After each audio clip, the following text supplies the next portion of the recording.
Hi everyone, welcome back to my YouTube channel Arit academy. This is me Preeti और आज के इस वीडियो में हम बात करने वाले हैं एसएससी एमटीएस 2022 की वैकेंसी के बारे में, एसएससी एमटीएस की स्ट्रैटेजी के बारे में कि 3 महीनों के अंदर आप किस तरीके से प्रिपरेशन कर सकते हैं। अप्रोक्सीमेट हमारे पास सिर्फ 3 महीने हैं एमटीएस के एग्ज़ाम को। जैसा कि मैंने आपको वीडियो में बताया था कि जो एमटीएस है उसके ऑनलाइन फॉर्म शुरू हो चुके हैं 2022 की वैकेंसी के, जिसकी जो लास्ट डेट है वो 17 फरवरी तक रहने वाली है। 17 फरवरी तक आप फॉर्म अप्लाई कर सकते हो और जिसकी एग्ज़ाम डेट वो अप्रैल में आई है। तो हमें नहीं पता कि 15 अप्रैल के बाद होंगे, 20 के बाद होंगे, कभी भी हो। अगर हम अप्रैल के लास्ट तक भी मान के चले तो हमारे पास अप्रॉक्सीमेट 3 महीने हैं जिसमें हम अपनी प्रिपरेशन कर सकते हैं।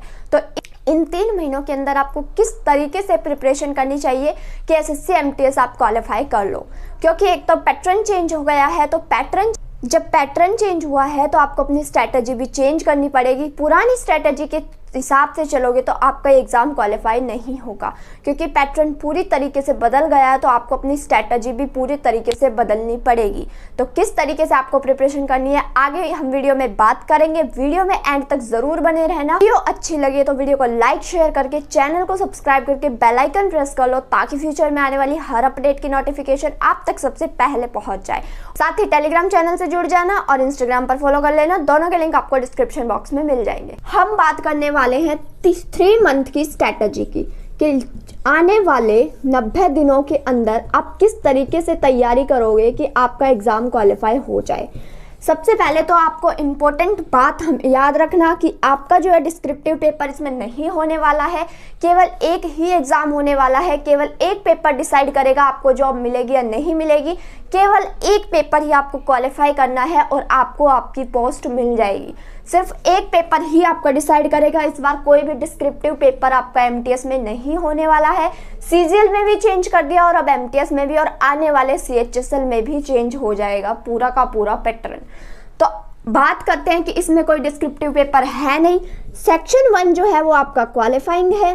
सेक्शन 1 केवल आपको क्वालिफाई के लिए पढ़ना है और जिसमें नेगेटिव मार्किंग भी नहीं है, जिसके अंदर नेगेटिव मार्किंग भी नहीं है। सबसे पहले तो क्लियर करते हैं, सेक्शन 1 के अंदर हमारा मैथ आने वाला है और रीजनिंग आने वाली है, और दोनों ही हमारे 60 मार्क्स के आएंगे।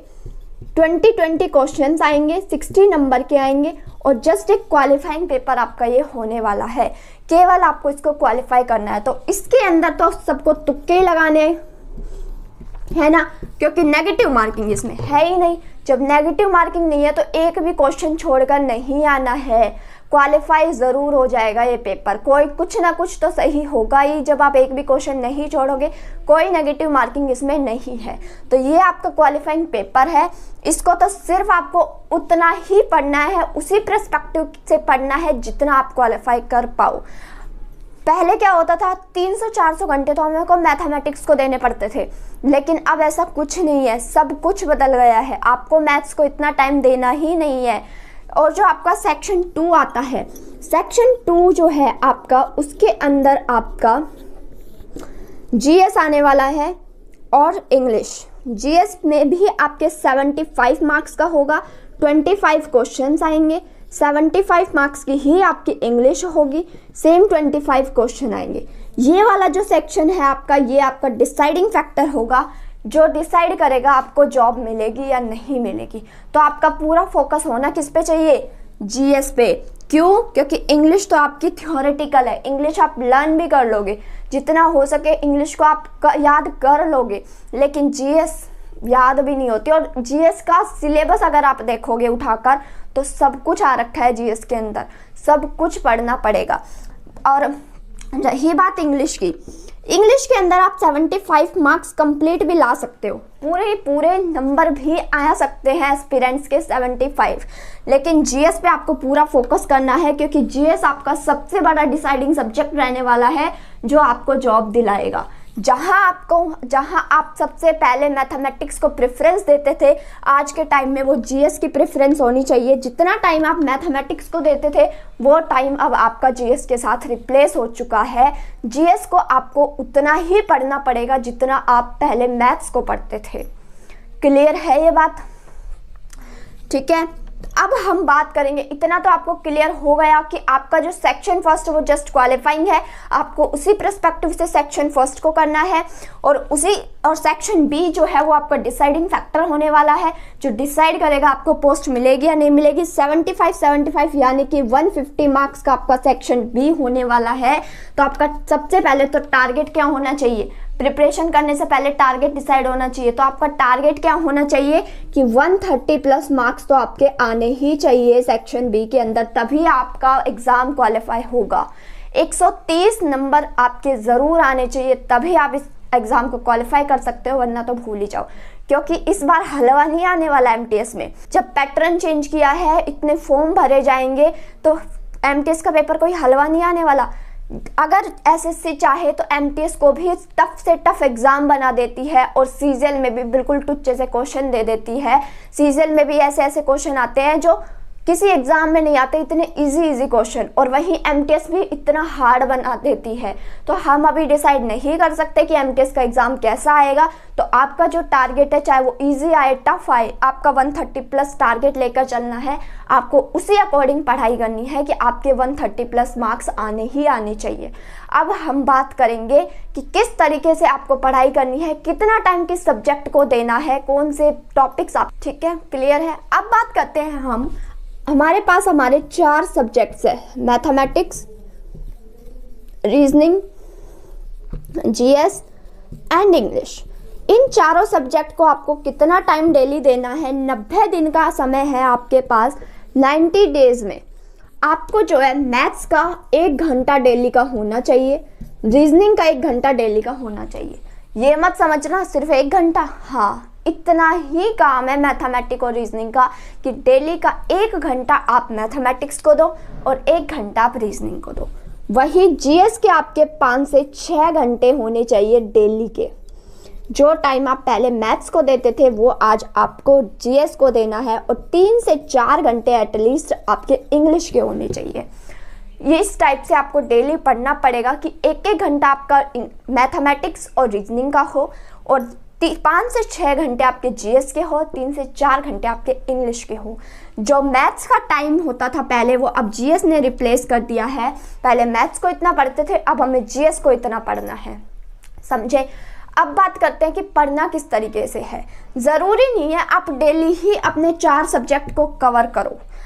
आपके मैथ्स का डेली का 1 घंटा हो गया तो वीकली आपके 7 घंटे हो गए। आपको हफ्ते में पूरे 7 घंटे देने हैं पर वीक। चाहे आप उसको 1 दिन में पढ़ो या चाहे, डिपेंड अब आप पे करेगा कि आप 7 घंटे हर हफ्ते मैथ्स को कैसे देते हो। अकॉर्डिंग टू मी, मैं आपको सजेस्ट करूं तो आप हफ्ते में 3 दिन पढ़ना मैथमेटिक्स को। आप 2 घंटे पढ़ रहे हो, 2.5 घंटे पढ़ रहे हो, लेकिन डेली मत पढ़ना, क्योंकि डेली 4 सब्जेक्ट कवर करना बहुत ही ज़्यादा हो जाता है। नहीं हो पाता कि डेली हम इतना टाइम दें और चारों सब्जेक्ट कवर करें, ठीक है। तो मैथमेटिक्स हो गया और रीजनिंग हो गया, 3-3 दिन आप इन दोनों को कवर कर लेना। 3 दिन मैथमेटिक्स के होंगे हफ्ते में, 3 दिन आपके रीजनिंग के होंगे, और वैसे ही अपना टाइम एडजस्ट करके जीएस और इंग्लिश। लेकिन इनके आपके 5 से 6 घंटे डेली का टारगेट मिला के चलोगे तो ये आपको डेली ही पढ़नी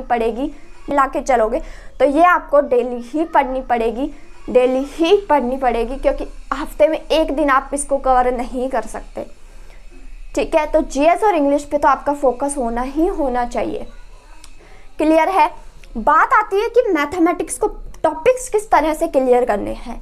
तो जहां आप 300-400 घंटे की कवर करते थे क्लासेस, तो अब वो नहीं करनी है। अगर आपको कोई 50-60 घंटे तक भी पूरा मैथ्स कवर होता है, दैट्स इनफ। इतना ही काफ़ी है आपको मैथ्स क्वालिफाई करने के लिए, क्योंकि एक तो मैथ्स सिर्फ क्वालिफाइंग है और नेगेटिव मार्किंग नहीं है। बहुत ही ज़्यादा बेनिफिट मिलने वाला है कि नेगेटिव मार्किंग इसमें नहीं है, तो आप क्वालिफाई कर लोगे, ठीक है।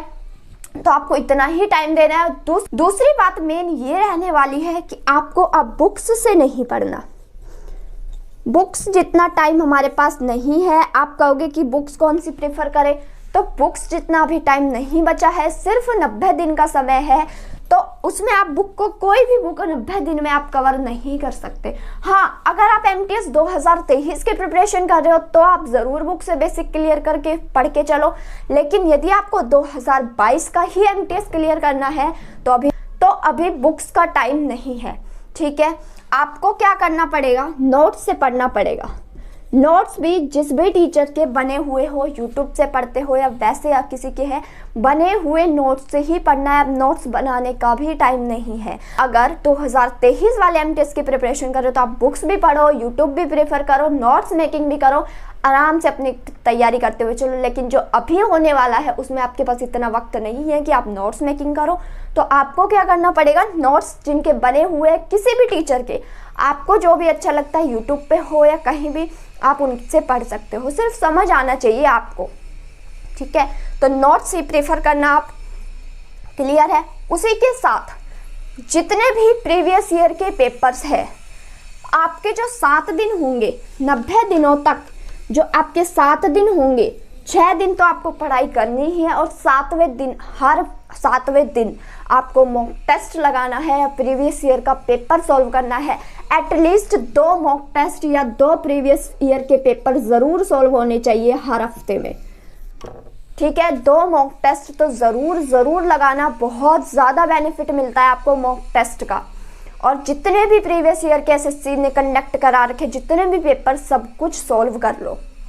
ठीक है, सेम आपकी स्ट्रेटजी रीजनिंग में रहने वाली है कि 6 दिन तक आप अपनी पढ़ाई करो, अपने बेसिक्स क्लियर करो, नोट्स से पढ़ो, और जो 7वें दिन है आप प्रीवियस ईयर के पेपर सॉल्व करो या फिर आप मॉक टेस्ट लगाओ, टेस्ट सीरीज से, किसी से भी। ठीक है, तो ये तो आपका सिर्फ इतना ही होने वाला कि क्वालिफाई कर लो। बात कर लेते हैं अपने जीएस की। जीएस के अंदर आपके कौन कौन से टॉपिक्स आने वाले हैं, history, political science, geography, art and culture, science and current affairs. ये याद रखना, पूरी की पूरी आर्ट एंड कल्चर आ चुकी है आपकी जीएस के अंदर। तो कितना सब कुछ दे दिया जीएस में। अब आप खुद सोच लो आपको कितनी मेहनत करनी पड़ेगी इस पे। 5 से 6 घंटे भी इनफ नहीं है, लेकिन फिर भी आपको 5 से 6 घंटे तो देने ही है, बाकी आप पे डिपेंड करता है।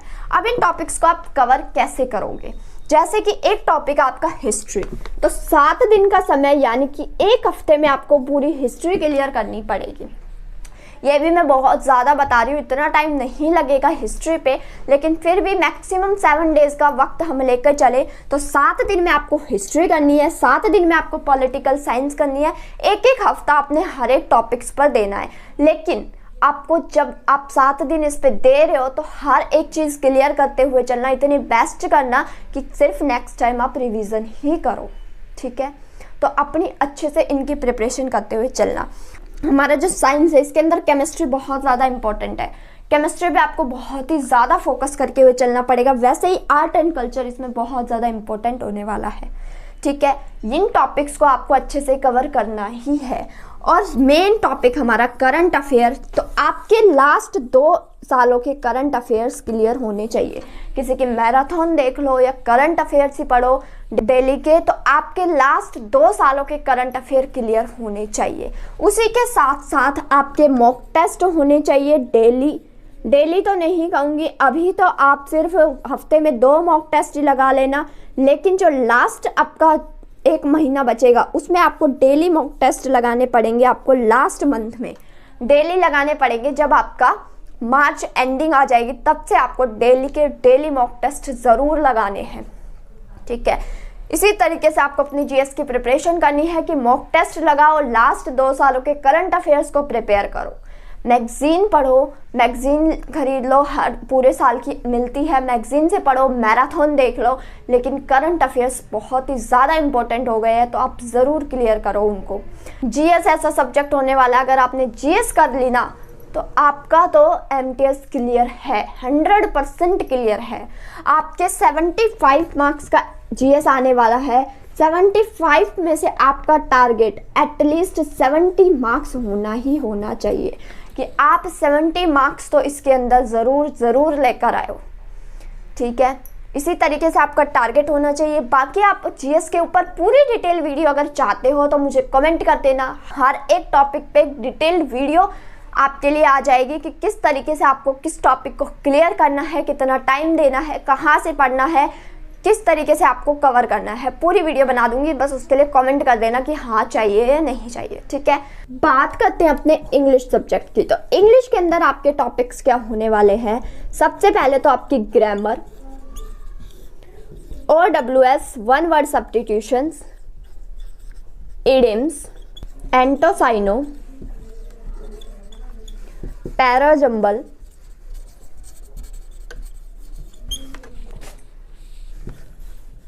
क्लोज और कॉम्प्रिहेंशन, ये टॉपिक्स आपके आने वाले हैं इंग्लिश के अंदर। इनको किस तरीके से कवर करना है, तो ग्रामर आपको बेसिक टू बेसिक क्लियर करनी पड़ेगी। पहले आपको अपनी ग्रामर पूरी कवर कर लेनी है बेसिक से।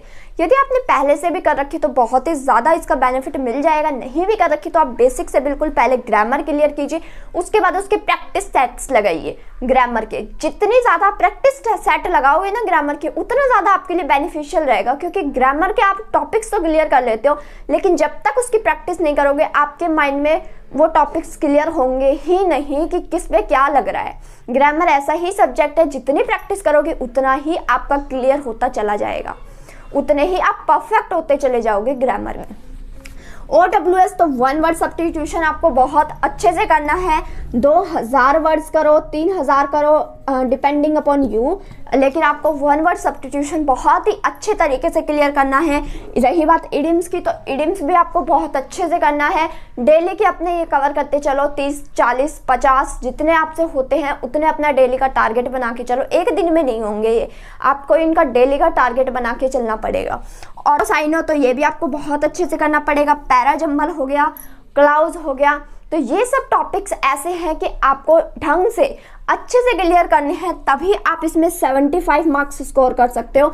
और कोई एस्पिरेंट चाहे तो इसके अंदर फुल मार्क्स लेके आ सकता है, क्योंकि इसमें मार्क्स कटने का कोई चांस ही नहीं होता यदि आपके हर टॉपिक्स क्लियर है तो, ठीक है। रही बात कॉम्प्रिहेंशन की, तो अभी इतना टाइम नहीं है कि आप रीडिंग करो।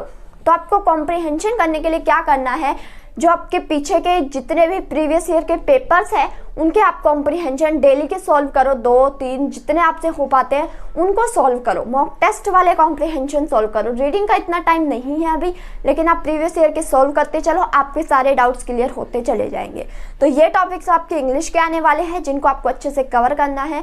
आपका मेन फोकस तो 2 ही सब्जेक्ट है, एक इंग्लिश और एक जीएस। जीएस बहुत ही ज़्यादा इंपॉर्टेंट है। अगर आपको 130+ स्कोर करना है तो आपको इन 2 टॉपिक्स पे आपको इन 2 सब्जेक्ट के ऊपर बहुत ही ज़्यादा फोकस करना पड़ेगा।